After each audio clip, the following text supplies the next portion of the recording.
Life shouldn't be hard. Life should be a fun-filled adventure every day. So now start joining up dots. Tap into your talents, your skills, your God-given gifts, and tell your boss, you don't deserve me. I'm out of here. It's time for you to smash that alarm clock and start getting the dream business and life you, well, of course, are dreaming of. Let's join your host, David Ralph, from the back of his garden in the UK, or wherever he might be today, with another jammed-packed episode of the #1 hit podcast, Join Up Dots. Yeah, hello there. Good morning, good afternoon, and good whenever it is where you are joining us. Welcome to the grand finale of our How to Get Rich series on Join Up Dots.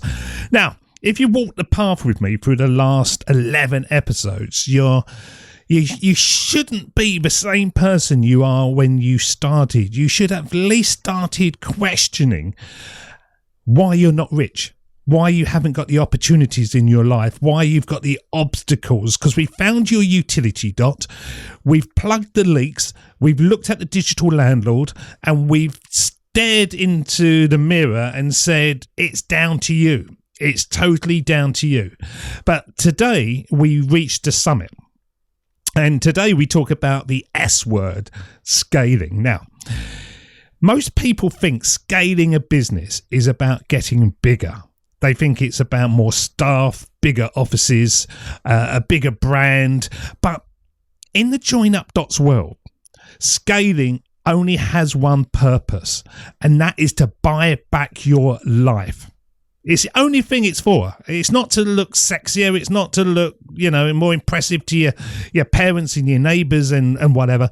It's about buying back your life and giving you the freedom to be able to move around the planet without being chained to that business. If you scale a business and you end up working more hours than you did when you were small, you haven't scaled.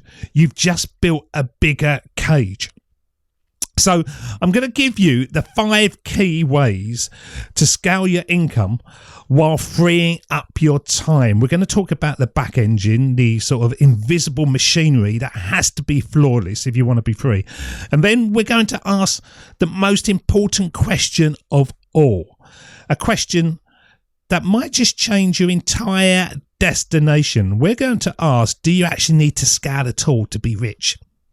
Now, scaling is important to understand, because if you want to handle 1,000 customers with the same effort it takes to handle one, you need a back engine that is fully functional and has 0 blocks. This is where people screw up the most. You can't scale a mess. If your business is clunky with too many parts, with bits that aren't actually operating like it will or it should, scaling will just make it a bigger, clunky mess. And there's actually 5 ways, I believe, that you can turn your income stream into a frictionless machine, which means that you can just step away whenever you want. Okay. Now, the very first one, I think, is productization, the death of the custom job.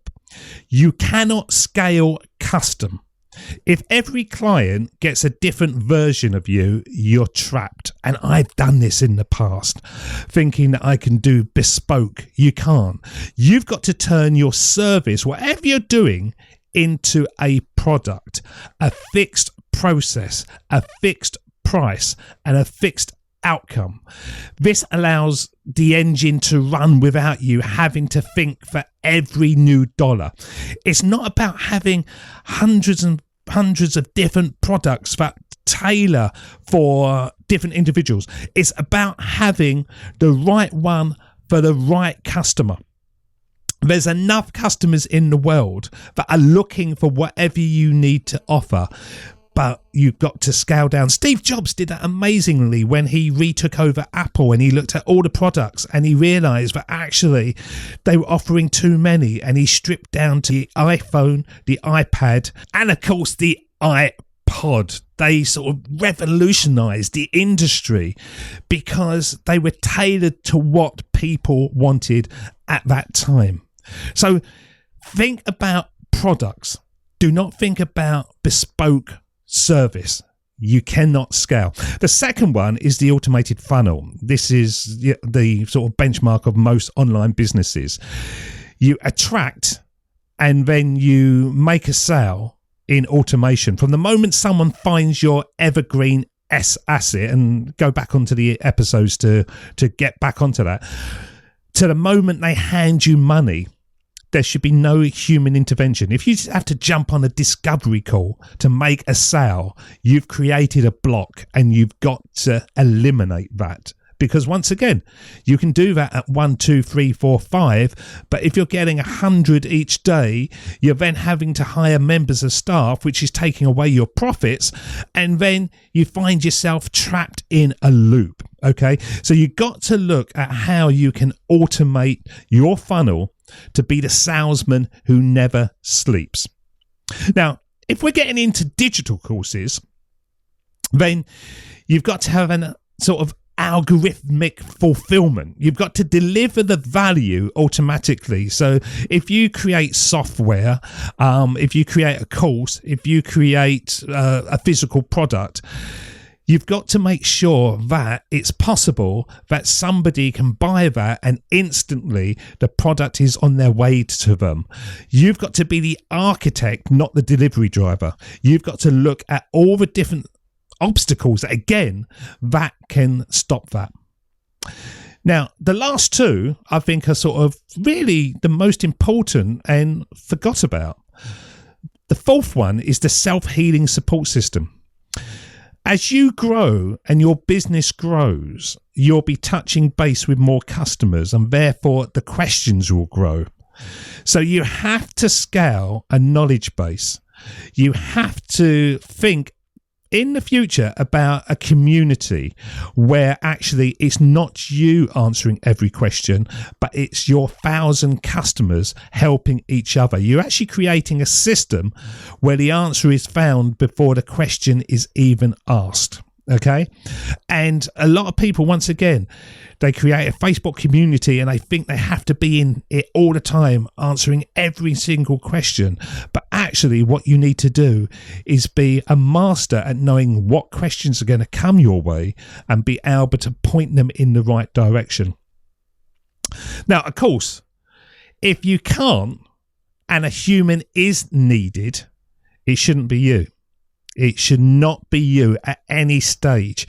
You should instantly think about virtual assistants or freelancers that will follow your standard operating procedures so they know exactly what they're doing. They are doing exactly what you would do without you having to be there. And they are the oil in the machine. So if you look at all those 5 pillars, if any of them has a block, if the customer has to wait for you to click a button, the engine's going to seize up and you've got to build it so it can breathe without you. It's quite difficult, this, because this is the back engine. This is what you have to look at making sure you understand.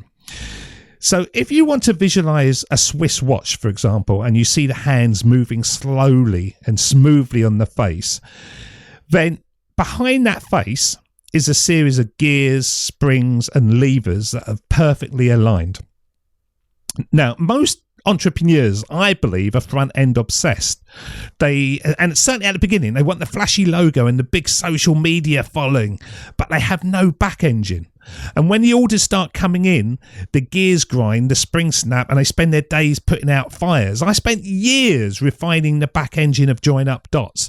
I wanted a system where a guest could book, a show could be recorded, edited, and published, and an ad could be placed, all with minimal me time. And I'm still working on that. If I find a block, a point where the process stops and waits for me, I have to do something about it. I have to re-engineer that gear, because wealth isn't about how much you make. It's about how much you make relative to the effort you expend.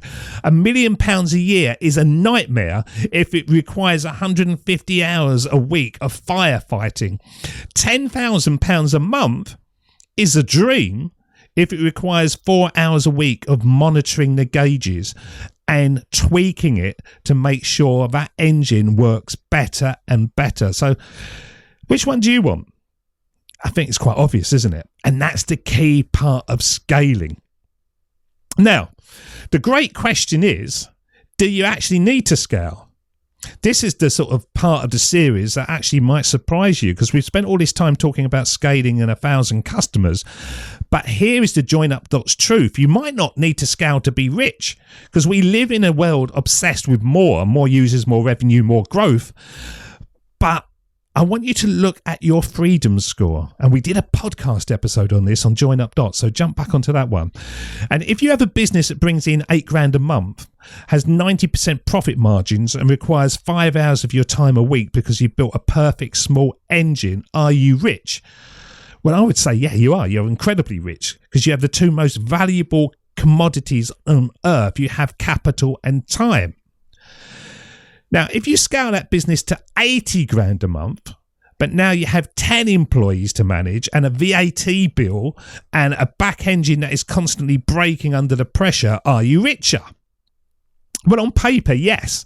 But in reality, you're actually a slave again, and you've traded your time and freedom for just that bigger balance sheet. I've got many friends who have scaled their business to the moon, and they are the most miserable people I know because they're time poor. I also have many, many friends who have micro businesses, one-man bands with brilliant automation who travel the world and never worry about a thing. So the goal isn't maximum scale. The goal is optimum scale. You need to scale until your minimum viable income is met and you have a buffer for the life you want to lead, and then assess what you want to do. Anything beyond that, I think it's just an ego trip. You know, you look at the hustle culture and all that kind of stuff, building a monster, but actually you have to feed that every single day. I'm a huge believer in you create a business to give you the lifestyle. You don't create a business to foster your ego, okay? So you got to look at joining the dots. You've got to look at what life you want, and you've got to look at how to design that and then build your business. And as we close this, I really want you to look back at the dots we've joined, because we started with awareness and we moved through friction and utility, and we built evergreen assets, and we accepted responsibility. And today we've looked at the engine. And wealth isn't a destination, it's a design. You are the designer. Every single person out there can get rich. Whether you want to scale to 1,000 customers or just 50 perfect ones, you might just want 5 that pay you premium over the years, whatever. The principles remain the same. You solve a problem, you automate the solution, and you own your time. I turn up every day because I love what I've created. I have the life people envy because I was willing to do the boring work of building a very simple back engine that doesn't need me most of the time. I'm the host of Join Up Dots, but I'm also free. And I believe through this series of podcasts, you've now got the map to be free too. The series ends here, but your work is just beginning. So go back to episode 1, listen again, build the gears, refine the engine, and remember, the only way to join up the dots is to keep moving forward. Don't forget to subscribe to the podcast. Please, and leave a review, because your feedback is great. And although that's the end of How to Get Rich series, we will be back very, very shortly with another episode. Until that time, look after yourselves, and we'll see you again. Cheers. See ya. Bye-bye. Waking up.